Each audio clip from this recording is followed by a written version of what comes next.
নমস্কাৰ বন্ধু বান্ধৱীসকল, মই জ্যোৎস্নাই স্বাগতম জনাইছোঁ মোৰ চেনেলৰ অন্য এটি ভিডিঅ'লৈ। সকলোৱে লাইক, কমেণ্ট, শ্বেয়াৰ কৰিব আৰু ছাবস্ক্ৰাইব কৰিবলৈ নাপাহৰিব।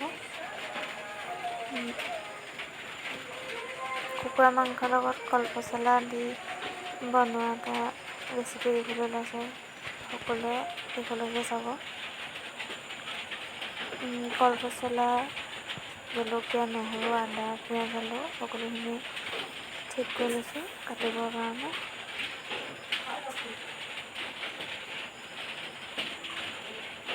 আমি জলকীয়া অলপ বেছিকৈ খাওঁ কাৰণে বেছিকৈ লৈছোঁ। আপোনালোকে যিটো জোখত খায় সেইটো জোখত ল'ব। এইখিনি সম্পূৰ্ণৰূপে মোৰ কটা হৈ গ'ল। আদা নহৰুখিনি থেতেলিয়াই লৈছোঁ।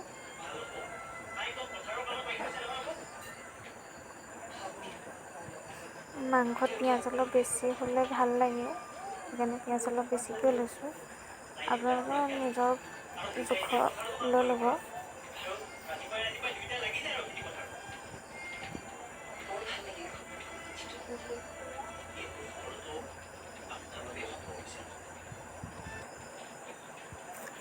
মাংস সদায় জুইত বনালে বেছি টেষ্টি হয়, সেইকাৰণে জুইতে বনাইছোঁ।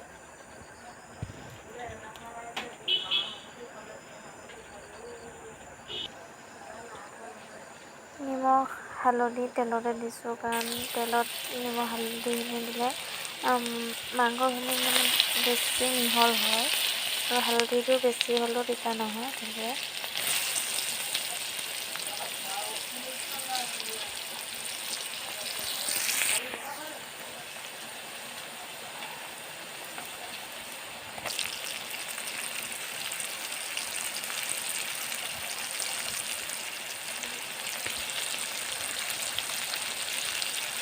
তেলখিনি ভালদৰে গৰম হোৱাৰ পিছত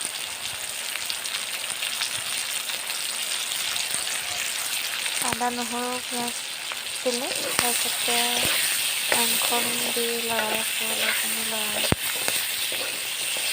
ভালদৰে তেলখিনিৰ লগত মিহলি হ'ব দিছোঁ।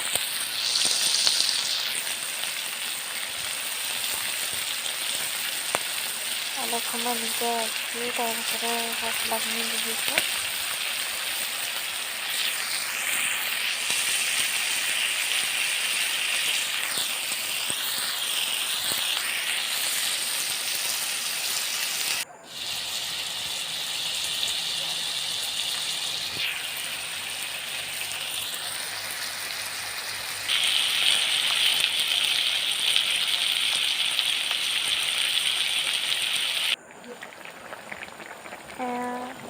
উতলি আছে। ৰংটো হ'বৰ কাৰণে চিলি পাউডাৰ অলপ দি দিছোঁ, ৰংটো তেতিয়া ভাল হ'ব। খালি মই বিশেষকৈ মছলা খাব নোৱাৰোঁ, সেইকাৰণে আদা নহৰুৱে দিছোঁ। বেলেগ মছলা দিয়া নাই। আপোনালোকে বনালে মছলা ব্যৱহাৰ কৰিব পাৰিব। এয়া সম্পূৰ্ণৰূপে হৈ গ'ল। চাওকচোন কিমান ধুনীয়া হৈছে। আপোনালোকেও এনেদৰে বনাই খাই চাব, কিমান ভাল লাগে।